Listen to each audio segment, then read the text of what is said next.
and make the world go round. And if keeping you and loving you mean laying all my troubles down, here I am, baby, come and take me. Here I am, baby, come and take me by the hand. Oh, show me, here I am, baby.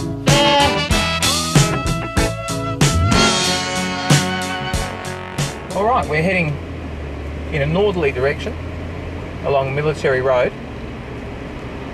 We're coming up to the intersection of Bower Road and Military Road, which heads down to the beach along what they call the Coastal Tourist Drive on the signage, but for the locals it's the Esplanade.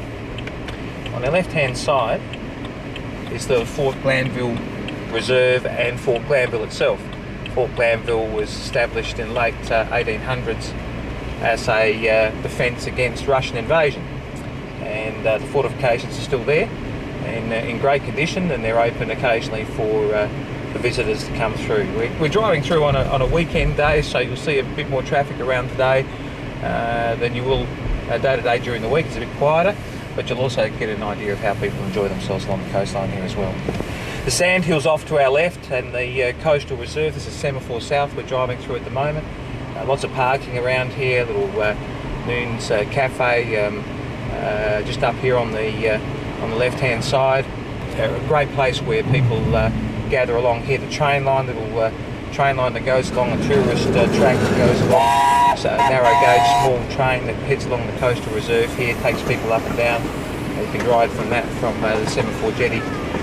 As we head along, you see the Norfolk Island pines. We get up a little bit higher, get a bit of better perspective on the beach and the coastal reserve. These are the sandiest of Adelaide's beaches. The sand drifts in a northerly direction along the suburban coastline of Adelaide, and so these northern beaches, particularly those up around Semaphore through the Largs, get the benefit of all of that. A lot of development taken place along this coastal strip over a period of time. Some fantastic new dwellings have been built, but also a lot of the history of the area is preserved in the buildings which still remain. Some of these sections are zoned for historic conservation. It doesn't necessarily guarantee that the building will stay there forever. It just means that what replaces it must fit in with what's around it. So you still see the beautiful old places and particularly some big old mansions, etc. along here, but also that new development and properties are generally ranging in late 2010 from around the $1 million mark through to up to the high ones and maybe around 2 for something really exceptional along here. So we head further along the coast. We're well and truly into Semaphore now. Semaphore starts at about 100 metres or 200 metres back behind us. These streets that go off to our right hand side are what are known as the coastal strip, and we're coming up towards Semaphore Road, South Terrace first and then Semaphore Road a little bit further along, and this is where you'll see a lot of people using these reserves on the weekend, coming down here for picnics and using the beach, of course, having a great time recreating. Have a lot of festivals which are part of the scene down here. There's the Greek Festival, the Kite Festival, Man Alive was a few weeks ago, the Semaphore Music Festival. Make great use of these coastal reserves down here. Historically, it was a place where the Semaphore Fair was, and at Christmas time you still get the fair come to town, the rides, etc. over the summer period right through to around Australia Day. So people coming in and using it as it always has been down here. Semaphore was established in the mid-1800s, well, at least the first buildings were here in the mid-1800s. It didn't get established until in those years following and through to the late 1800s. A lot of the buildings around this area are from around 1900, in the late 1800s and the 1890s through to about 1920 or so seemed to be boom time around here in terms of construction. A lot of the buildings were built of ballast stone, which came out of the hulls of ships from either Europe or from Victoria particularly.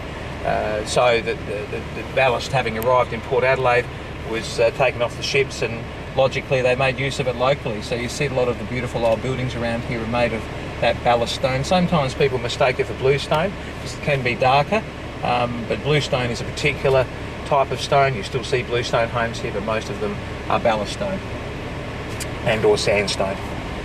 This reserve down here at the end of Semaphore Road is where you'll see a lot of people gather on the weekend. The jetty which heads out from there, which used to be substantially longer, but like a lot of them over the years has been storm damaged, and in recent times this one has been too. It's been recently restored just in the last few months. The new railings and new floor or new surface, new timbers on it, etc., and even a section was taken out that had to be replaced. The carnival that's been here for so long still has some remnants, and some recreation can be had down here at the carousel, and then behind that you see the water slide park there, where there's lots of games to be played. Children gather there right through the summer months.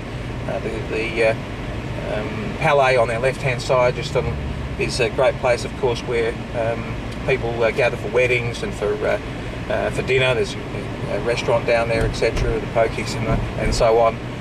Great place for a drink and watch the sun go down there as well. On the right hand side, the Semaphore Workers Club, which is where a lot of bands play Friday and Sunday afternoons.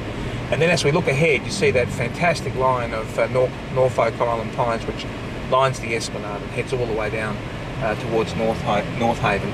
Originally, some of those pines were planted in honour of Lady Gowrie, who was the wife of the Governor of South Australia. I've met some people who actually were associated with planting these pines over the years. That they remember school children coming out and doing that.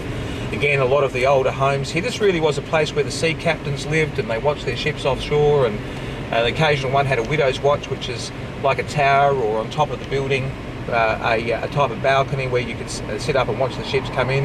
Of course, there was great competition to see what was coming in, to be first to attend to them. And of course, what a spot to do it from on this coastal strip overlooking the Gulf St Vincent. We go past Derby Street here, and Semaphore, it's not too far before it comes to an end. There's Union Street on our right hand side. We're going to head down there. That's the border between Semaphore and Largs Bay. Again, it's a street which is lined with Norfolk Island pines. You see buildings from the late 1800s and the early 1900s there, and some of the more substantial properties that you see built around this area just off the seafront are in that area. And again, Semaphore in this coastal strip, and that is the strip between the beach and Military Road, has some beautiful old places and some lovely little cottages and a great array of different sizes and different styles of properties from that era. And as the years have gone by, and particularly in recent times, there's been a renaissance here where it was left so long while the emphasis went further along the coast in terms of development down to Glenelg, etc. Now it's come back to Semaphore with all of the industry that's coming to the Fever Peninsula, and people, you can see, are investing substantially in the presentation of these properties, extending them and making them good. And of course that's resulting in a change in the socio-economic mix down here. There's a great amount of activity in the main street, establishing restaurants and cafes.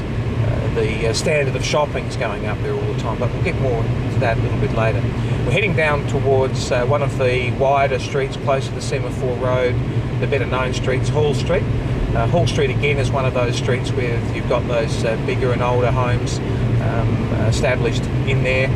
In fact, there's one that's listed on the National Trust Heritage List, and it's, as I understand, I could stand corrected on this, it was built as a brothel, and I know that's a quite amazing thing, but it's Australia's only heritage listed purpose-built brothel. Apparently a couple of sisters came out in the 1800s and built this fantastic building, which is now a private residence, of course. And if you look as you drive past it, the front window, or particularly the LED light in it, it depicts a woman, and apparently it's to light a candle behind that LED light window to indicate they were in business. Stage up in one of the bedrooms there. Fantastic amount of history around here. And you still see the odd property which is a really magnificent old property that needs doing up here. So the opportunity is still here for those who want to invest in making one good. It's just that they're becoming rarer and rarer as the years go by.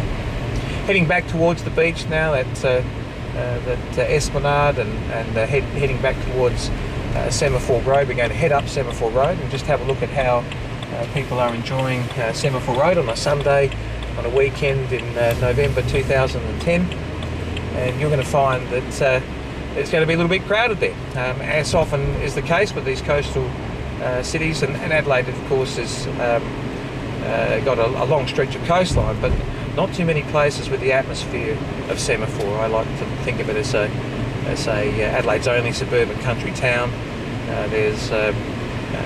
You're able to walk up and down that main street and meet and greet those shop owners, and with a smile on their face, and a lot of people will say hello to you. It's very calm, it's relaxing, it's great for families, great for kids. Yeah. You know, there's unlimited reasons. Yeah.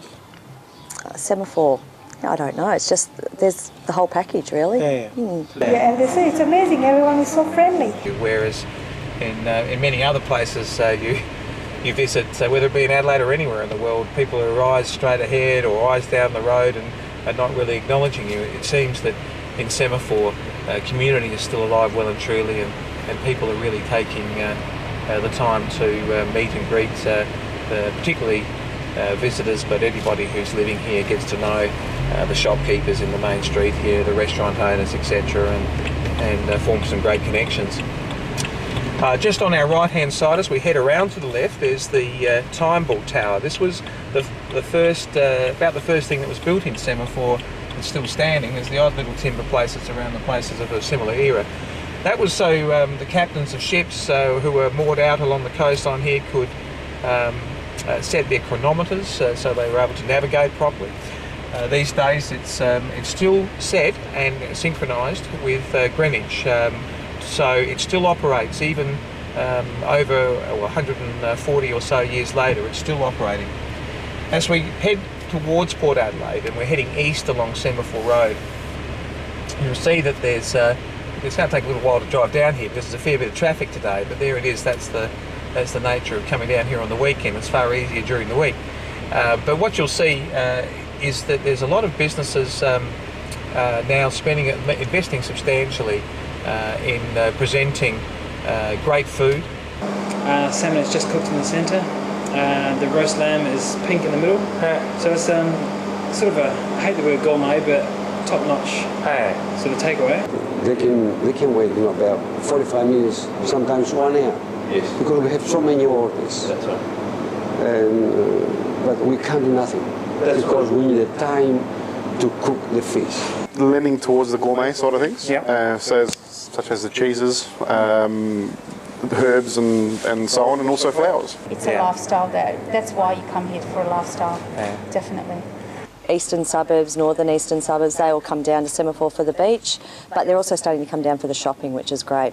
And the cafes. Yeah. Cafes, restaurants, eateries, there's lots to attract now, which is great. If you were recommending Semaphore to people for whatever reason, what would be the first 2 or 3 things that you'd say to them about the reason you want to... Family? Yeah.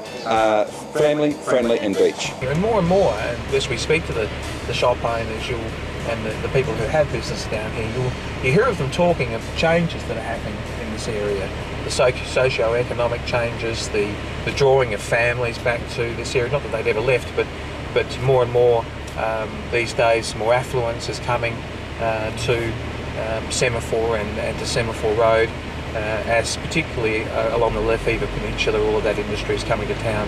Increasingly, there's a recognition of the value of this particular area as a shopping precinct, as a lifestyle down here. It's really greatly appreciated.